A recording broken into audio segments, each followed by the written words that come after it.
Alangkah baiknya Tuhan Yesus, amin saudara. Dia telah mengantarkan kita sampai kepada hari ini. Tuhan Yesus baik. Mari kita lebih mengenal lagi akan Tuhan Yesus di dalam hidup kita. Kita belajar lagi mengenai karakter Tuhan Yesus. Karakter Tuhan Yesus. Karena firman Tuhan berkata, barang siapa yang ada dalam Tuhan Yesus, dia wajib hidup sama sebagaimana Yesus hidup. Masih banyak lagi dalam hidup kita yang perlu kita perbaiki supaya kita bisa hidup sama sebagaimana Tuhan Yesus hidup. Kelihatannya menurut pikiran manusia hal ini mustahil. Tetapi Tuhan tidak akan meminta sesuatu yang tidak bisa kita penuhi di dalam hidup kita. Terlebih-lebih firman Tuhan berkata, sama sebagaimana dikatakan Paulus, hidupku ini bukannya aku lagi, tapi Yesus hidup dalam aku. Yesus hidup di dalam saudara. Yesus hidup dalam saya. Ada Roh Kudus dalam saudara, ada Roh Kudus dalam saya. Roh Kudus itu hidup, Roh Kudus itu berkuasa. Dan firman Tuhan berkata, Roh Kudus akan memimpinkan kita kepada segala kebenaran. Roh Kudus akan menuntun kita. Roh Kudus akan menyanggupkan saudara untuk menolak semua dosa. Roh Kudus akan memperingatkan saudara, menerangkan kepada saudara mana dosa, mana sifat-sifat yang tidak berkenan kepada Tuhan, mana kesombongan kita, kemalasan kita, segala sesuatu yang tidak berkenan kepada Tuhan diterangkan semua oleh Roh Kudus kepada kita. Kalau kita mau dengar-dengaran kepada Roh Kudus. Dan yang perlu bagi kita yaitu mematuhi Roh Kudus. Supaya hidup kita berubah, damai dan sejahtera. Jadi dengan berdiamnya Roh Kudus dalam kita, maka apa yang dikatakan Tuhan Yesus memang tidak terjadi sekaligus. Tuhan Yesus pernah berkata kepada murid-muridnya, hendaklah kamu sempurna sama sebagaimana Bapamu yang di sorga sempurna adanya. Tuhan Yesus sudah hidup tanpa dosa di dunia ini. Bukan berarti dia tidak dicobai. Dia dicobai. Bahkan setelah berpuasa 40 hari 40 malam dia dicobai. Tapi dia tidak jatuh kepada dosa. Dia tetap berkemenangan. Firman Tuhan berkata, dia dicobai, dia ditantang, dia dicela, dia dihina, dia difitnah. Tapi dalam semuanya itu Tuhan Yesus tidak berbuat dosa. Tidak berbuat dosa. Tuhan Yesus minta kita juga tidak berbuat dosa. Barang siapa yang ada dalam Yesus, dia wajib hidup sama sebagaimana Tuhan Yesus hidup. Sama sebagaimana Tuhan Yesus hidup. Sebenarnya bukan hanya hidup, kita juga perlu melayani sama sebagaimana Yesus melayani. Yesus melayani, membawa firman Tuhan dan membawa kuasa Tuhan. Dia menyembuhkan yang sakit, dia mengusir setan. Siapakah sekarang yang dipakai Tuhan untuk melaksanakan hal ini? Tidak lain daripada gerejanya, yaitu saudara dan saya. Tidak ada alat Tuhan yang lain. Tuhan telah menyerahkan pelayanan tersebut kepada gerejanya yang sangat dia kasihi, yang telah ditebusnya dengan harga yang mahal, dengan darahnya yang mahal, yaitu kita ini membawa berita Injil. Kita ini memperkenalkan Tuhan Yesus kepada jiwa-jiwa yang belum mengenal Tuhan Yesus. Kita inilah yang dipakai Tuhan untuk menyatakan kuasa Tuhan yang belum berubah itu. Kita inilah, saudara dan saya, yang dipakai Tuhan untuk berdoa bagi orang sakit, lalu orang itu akan sembuh. Kita inilah yang dipakai Tuhan untuk meletakkan tangan orang sakit, lalu orang itu akan sembuh. Kita inilah yang dipakai Tuhan untuk mengusirkan setan di dalam nama Yesus, dan setan mesti pergi di dalam nama Yesus. Amin, saudara. Jadi kitalah yang dipakai Tuhan. Tidak ada alat Tuhan yang lain. Terlebih pada akhir zaman ini, di mana Tuhan mau menyelesaikan pekerjaannya. Itu berarti dia akan menyelamatkan banyak-banyak jiwa-jiwa. Injil Tuhan akan dikabarkan lebih gencar lagi, lebih hebat lagi. Sehingga banyak jiwa-jiwa diselamatkan. Gereja-gereja dibangunkan. Terutama bukan gedungnya yang dibangunkan. Orang-orang yang dibangunkan. Anak-anak Tuhan yang dibangunkan. Bertambah teguh. hatinya, bertambah teguh batinnya untuk mengikut Tuhan. Tidak mudah digoda setan, tidak mudah dinimbangkan oleh busuk itu, tetapi teguh mengikut Tuhan.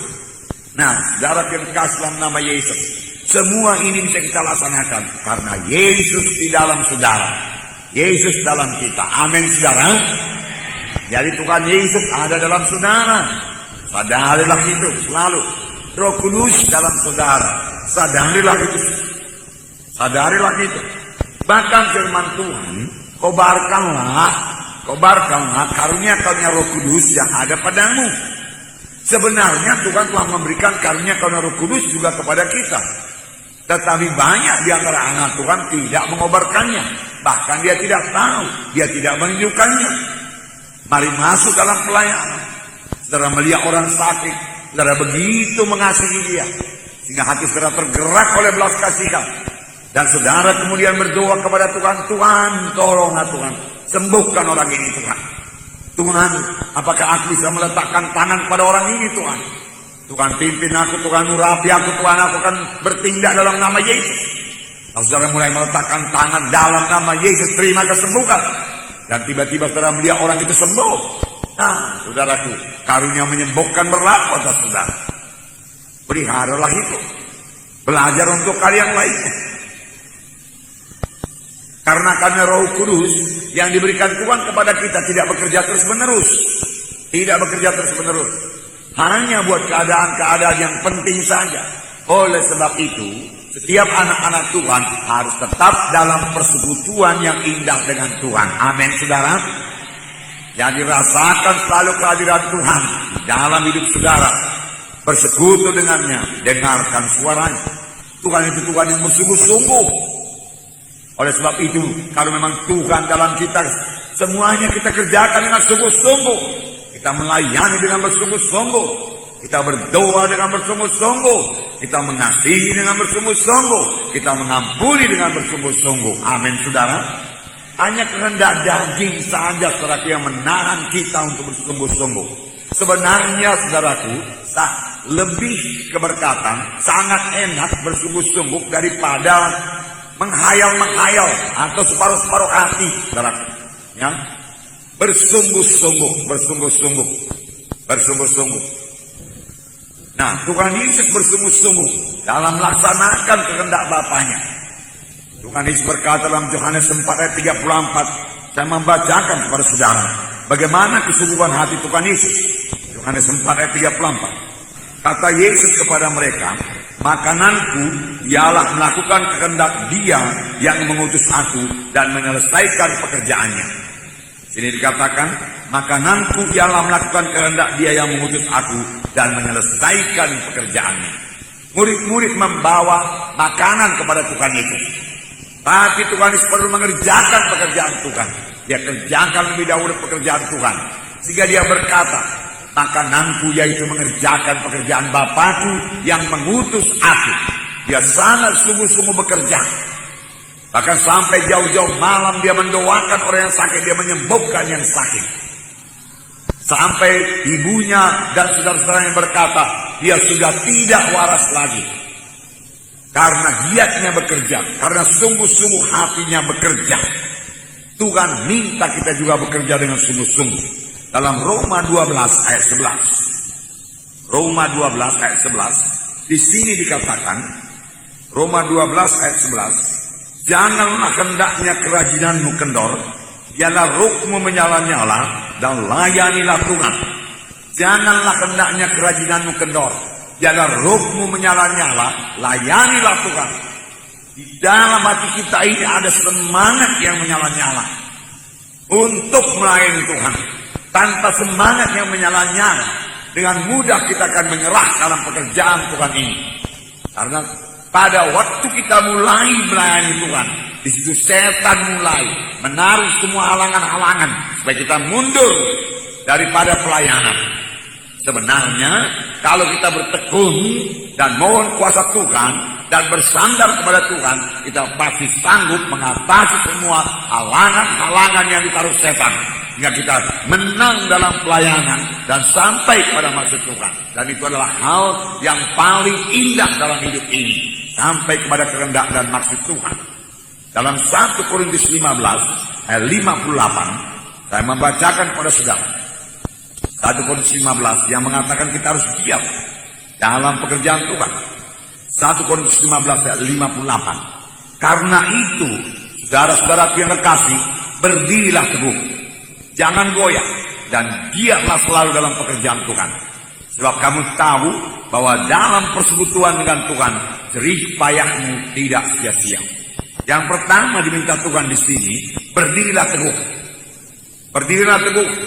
Apapun gangguan-gangguan setan, berdiri teguh. Jangan mau dibujuk-bujuk setan. Berdiri teguh. Kemudian dikatakan, jangan goyah. Dan giatlah selalu dalam pekerjaan Tuhan. Giat selalu bergiat, selalu bersungguh-sungguh dalam pekerjaan Tuhan. Apakah itu pekerjaan memberitakan firman Tuhan kepada satu orang saja?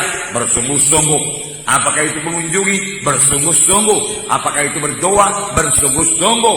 Apakah itu mengampuni? Bersungguh-sungguh. Bersungguh-sungguh. Apakah itu memberi? Juga bersungguh-sungguh. Sebab kamu tahu bahwa dalam persekutuanmu dengan Tuhan, jerih payahmu tidak sia-sia. Jerih payah kita tidak sia-sia. Amin, saudara. Ya, jerih payah kita tidak sia-sia. Nah, marilah kita miliki kesungguhan hati. Sekaligus kesungguhan hati sungguh-sungguh membawa anak-anak Tuhan kepada keberhasilan di dalam dunia ini. Tidak ada yang berhasil kalau bekerja separuh-separuh hati, bermalas-malas. Tidak ada yang berhasil dalam pekerjaan Tuhan kalau semangatnya hanya semangat yang suam-suam saja, tidak panas, tidak dingin. Bahkan firman Tuhan berkata, aku muntahkan engkau, Tuhan berkata. Mari bersemangat buat Tuhan, mari bersungguh-sungguh buat Tuhan. Amin, saudara. Roh Kudus bisa menguatkan saudara. Yang kedua yang telah kita pelajari waktu itu, yaitu kemurahan hati Tuhan Yesus. Yesus adalah Tuhan yang murah hati. Ya, sangat pemurah. Adakah kita pemurah? Adakah saudara pemurah? Pemurah berarti tidak pelit, tidak celit, tidak kikir. Pemurah. Tuhan suka orang pemurah. Dan Tuhan selalu memberkati orang yang murah hati. Firman Tuhan berkata, orang yang murah hati akan dikaruniai dengan limpahnya. Saudara, pembawaan manusia lama tidak murah hati. Pembawaan manusia lama mau menumpuk bagi diri sendiri. Tidak peduli orang lain. Apakah itu menumpukan uang atau menumpukan kekayaan dan lain sebagainya.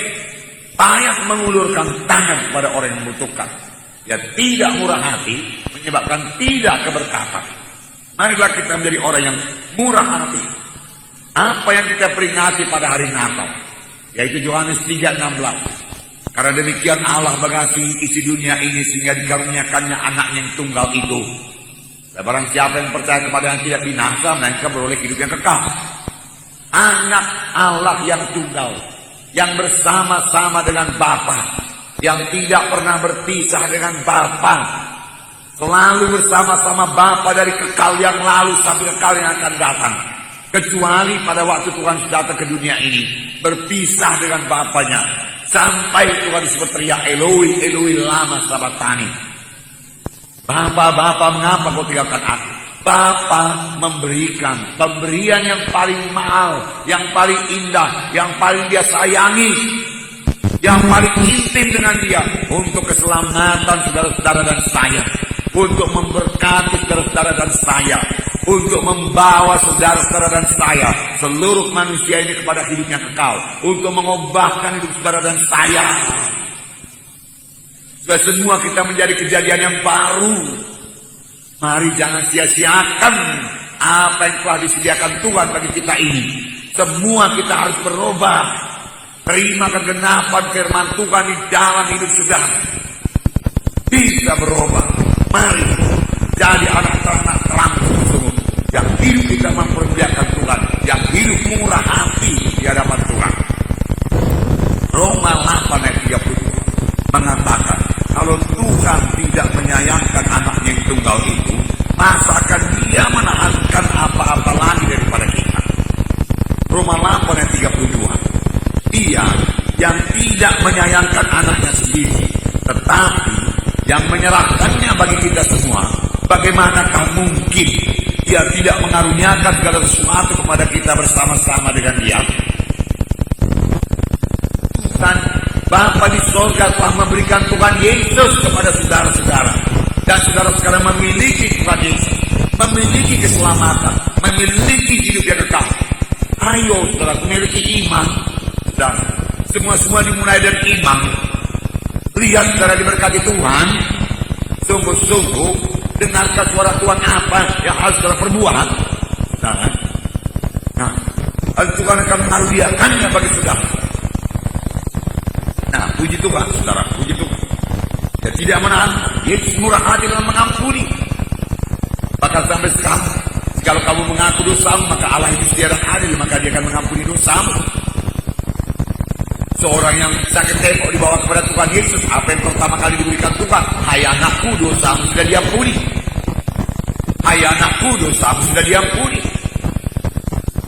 Sampai pada saat ini, siapa yang datang kepada Tuhan dengan mengaku dosa dan bertobat, aku tidak mau berbuat dosa lagi Tuhan, aku tidak mau menyakiti hatimu Tuhan, ampuni aku.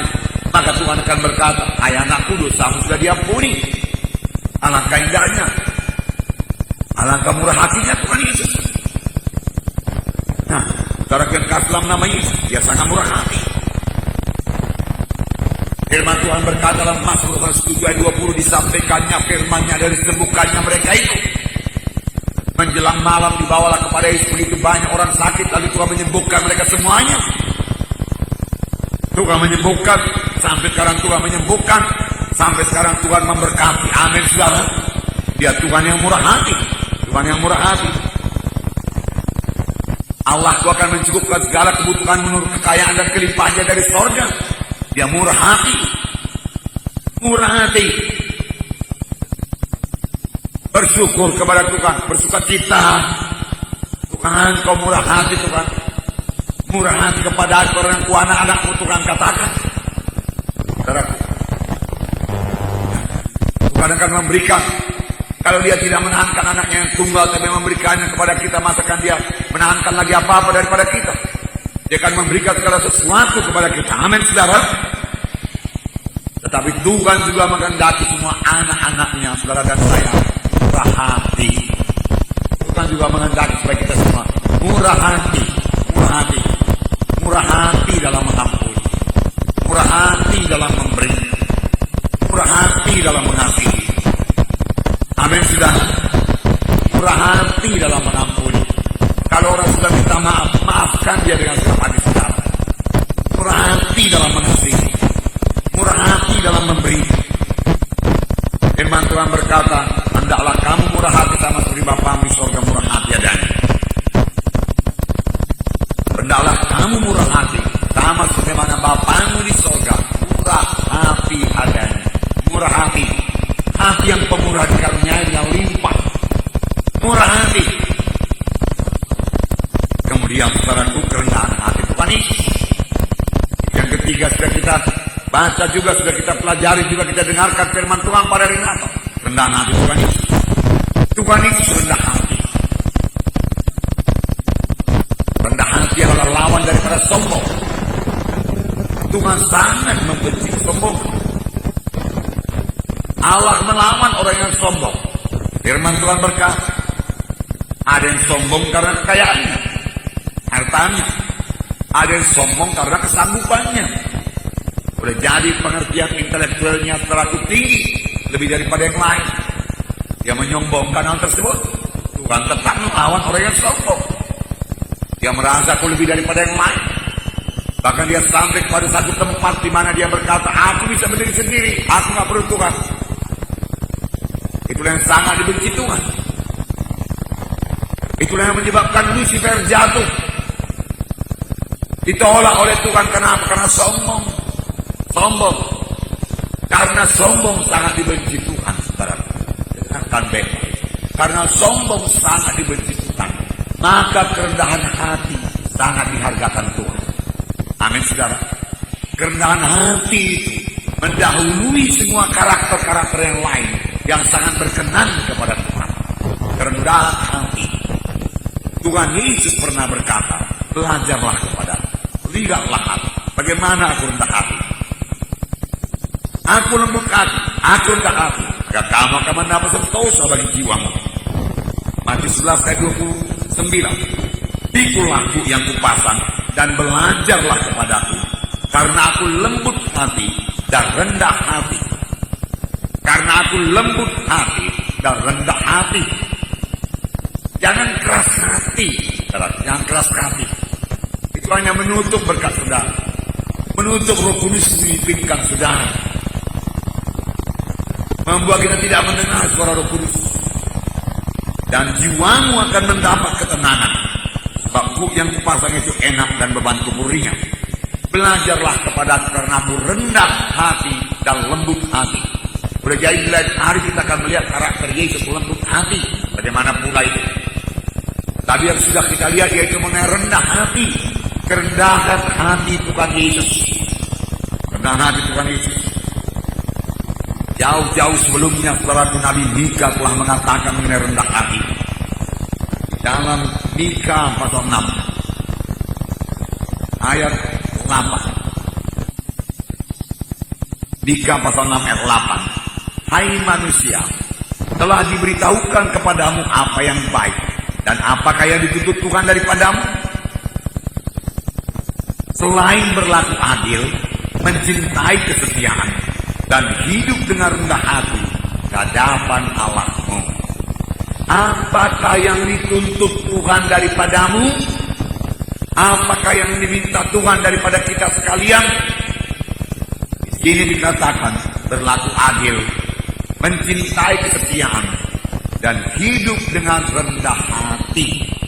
Hidup dengan rendah hati. Anak disukai Tuhan. Nah, rendah hati. Jadi kerendahan hati Tuhan Yesus. Nah, firman Tuhan juga berkata bahwasanya kita harus merendahkan diri di hadapan Allah. Yakobus pasal 4 ayat 10. Yakobus pasal 4 ayat 10. Saya membacakan pada saudara. Rendahkanlah dirimu di hadapan Tuhan, dan Ia akan meninggikan kamu. Bukan menjadi tinggi hati. Ia akan mempermuliakan saudara. Ia akan memberkati saudara. Jika saudara penuh dengan damai dan sejahtera daripada Tuhan. Rendahkanlah dirimu di hadapan Tuhan, dan Ia akan meninggikan kamu. Ia akan meninggikan kamu. Kemudian 1 Petrus 5 ayat 5. Ini dikatakan 1 Petrus 5 ayat 5. Demikian jugalah kamu hai orang-orang muda, tunduklah kepada orang-orang yang tua. Dan kamu semua rendahkanlah dirimu orang terhadap yang lain, sebab Allah menentang orang yang congkak, tapi mengasihi orang yang rendah hati. Tuhan melawan orang yang congkak, dan Dia mengasihi orang yang rendah hati. Rendah hati dikasihi oleh Tuhan. Dia melawan orang yang sombong. Sebab Allah menentang orang yang congkak. Sanggupkah kita menentang Tuhan? Tentu saja kita tidak sanggup. Oleh sebab itu paling baik mari kita tanggalkan semua kecongkakan kita, kesombongan kita. Amin saudara. Entahkah kesombongan apapun itu. Ada juga yang sombong rohani, yang merasa pengertian rohaninya lebih dalam dari yang lain. Saudaraku, kalaupun memang betul demikian, itulah karunia Tuhan bagi saudara. Sebab perkara-perkara rohani hanya bisa dimengerti dengan perkara, dengan pri rohani, dengan cara rohani, dengan pimpinan Roh Kudus. Baru kita bisa mengerti. Marilah kita memakainya dengan rendah hati, membangunkan anak Tuhan yang lain. Kalau anak Tuhan yang lemah kita kuatkan. Karena firman Tuhan berkata, biarlah yang kuat menolong yang lemah. Amin saudara. Bukan untuk disombongkan, bukan untuk dipertontonkan, saudara, bukan. Bukan untuk ditonjolkan, bukan. Mari rendah hati. Tapi Dia mengasihi orang yang rendah hati. Mengasihi orang yang rendah hati. Puji Tuhan. Amin saudara. Inilah Dia Tuhan kita itu. Kita banyak belajar daripadanya. Karena kita juga disebut anak-anak Tuhan. Biasanya anak-anak Tuhan, anak-anak itu hampir bersama dengan bapaknya. Apalagi dia banyak bersekutu dengan bapaknya, banyak belajar kepada bapaknya. Demikian juga kita dengan Bapa di sorga. Amin, saudaraku. Nah, puji Tuhan, puji Tuhan, puji Tuhan. Nah, secara kekasih dalam nama Yesus, Tuhan selalu mengajari kita dengan perumpamaan. Tuhan Yesus sampai memberikan satu perumpamaan kepada kita supaya kita merendahkan diri. Lukas 14 ayat 13 dan 14. Jangan menonjolkan diri, jangan merasa diri hebat, mari rendah hati. Amin. Lukas 14 ayat 10 ya. Tetapi apabila engkau diundang, pergilah duduk di tempat yang paling rendah. Mungkin tuan rumah akan datang dan berkata kepadamu, sahabat, silakan duduk di depan. Dan dengan demikian engkau akan menerima hormat di depan mata semua orang yang lain. Sebab barang siapa yang meninggikan diri, ia akan direndahkan. Dan barang siapa merendahkan diri, ia akan ditinggikan. Sahabat, mari ke depan. Sahabat, mari ke depan. Karena kita mencari tempat yang rendah. Saudaraku yang kekasih, manusia ini pun suka kepada orang yang rendah hati. Amin. Ya. Manusia, apalagi Tuhan. Bahkan manusia ini pun, saudaraku, maaf saya mengatakannya kepada saudara, muak terhadap orang yang sombong. Marilah kita rendah hati. Amin, saudaraku. Ya. Karena firman Tuhan berkata, saudaraku, Tuhan kita Tuhan yang rendah hati. Rendah hati. Mari kita memiliki karakter rendah hati. Kita sanggup memilikinya sepanjang kita sudah menyadari kita ini bagaimana kesombongan kita. Turun tahta, amin, saudaraku. Turunkan dari tahta kesombongan itu, biar kerendahan hati yang memerintah kita. Lalu kemana-mana kita berjalan, saudaraku, kita boleh perkenanan hati. Karena kerendahan hati kita itu. Karena kerendahan hati. Apalagi tambah lagi dengan lembut hati. Puji Tuhan, saudaraku. Kerendahan hati. Tidak menonjolkan diri. Tidak menunjukkan diri hebat. Walaupun boleh jadi dia hebat, saudaraku. Tidak perlu ditunjukkan. Amin, saudara. Nah, haleluya. Tuhan menegur orang-orang Farisi yang sombong dalam berdoa. Lukas 18 ayat 11 sampai 14. Lukas 18 ayat 11. Saya baca. Orang Farisi itu berdiri dan berdoa dalam hatinya begini, ya Tuhan, aku mengucap syukur kepadamu karena aku tidak sama seperti semua orang lain. Bukan perampok, bukan orang lalim, bukan pezina, dan bukan seperti orang pemungut cukai ini. Aku berpuasa 2 kali seminggu. Aku memberikan 1/10 dari segala penghasilanku. Tapi pemungut cukai itu berdiri jauh-jauh. Bahkan dia tidak berani menengadah ke langit, melainkan dia memukul dirinya dan berkata, ya Allah, kasihanilah aku orang berdosa ini. Aku berkata kepadamu, orang ini pulang ke rumahnya sebagai orang yang dibenarkan Allah, dan orang lain itu tidak. Sebab barang siapa meninggikan diri, ia akan direndahkan. Dan barang siapa merendahkan diri, ia akan ditinggikan. Tambah jelas di sini. Siapa yang meninggikan diri akan direndahkan. Dan barang siapa yang merendahkan diri, ia akan ditinggikan. Bukan berarti, saudaraku, rendah diri, saudaraku, atau minder. Bukan, itu tidak baik. Ya. Rendah hati, merendahkan diri juga tidak sama dengan rendah diri. Merendahkan diri tidak menyombongkan diri. Tapi rendah diri berkata, aku ini gak nyanggup, aku ini gak berharga, aku ini apalah, aku takkan bisa berhasil, pendidikanku tidak tinggi. Nah, ini rendah diri. Rendah diri yang seperti ini berarti juga tidak berkenan kepada Tuhan, membuat kita tidak berani bersaksi. Sebenarnya Roh Kudus senantiasa menolong kita.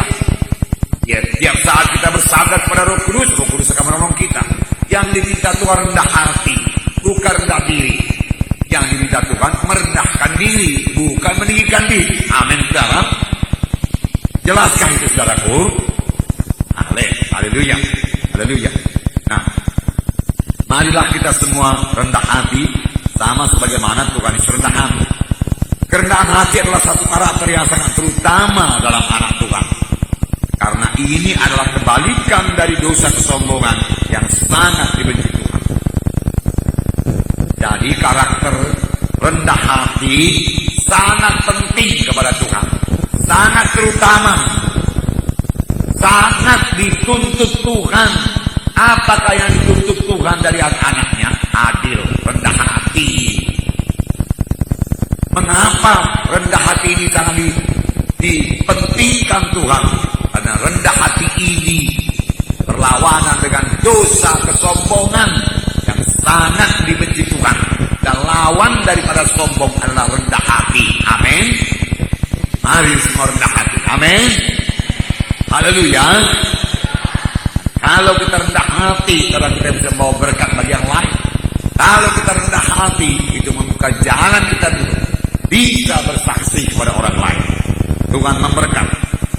Nah, sekarang setelah kita melihat satu lagi, yaitu sifat hamba atau pelayan dari Tuhan Yesus. Sifat hamba. Saudaraku, tidak banyak orang suka menjadi hamba. Orang suka menjadi bos, jadi tuan. Tetapi sebenarnya Tuhan pun, kalau dia anak Tuhan, saudara, manajer pun, saudaraku, dia bisa punya roh pelayan. Roh pelayan. Sedangkan Tuhan Yesus, Raja segala raja, memiliki roh pelayan. Dia suka melayani. Sampai dia berkata, anak manusia datang bukan untuk dilayani, melainkan untuk melayani. Untuk melayani. Jadi, kita juga perlu memiliki sifat hamba. Hamba. Saudaraku, perlu saya terangkan kepada saudara, hamba pada zaman Tuhan Yesus tidak sama dengan pelayan. Ya, pembantu rumah tangga tidak sama. Pada zaman Tuhan Yesus, hamba itu adalah seorang yang dibeli. Hamba sahaya. Tidak punya hak apa-apa. Yang ada hanya patuh pada tuannya. Bahkan kalau tuannya mau mengganti namanya, boleh ganti nama. Dia kehilangan hak. Dan kalau tuannya tidak suka dia lagi, tuannya bisa menjual dia di pasar. Ya, di pasar pada waktu itu.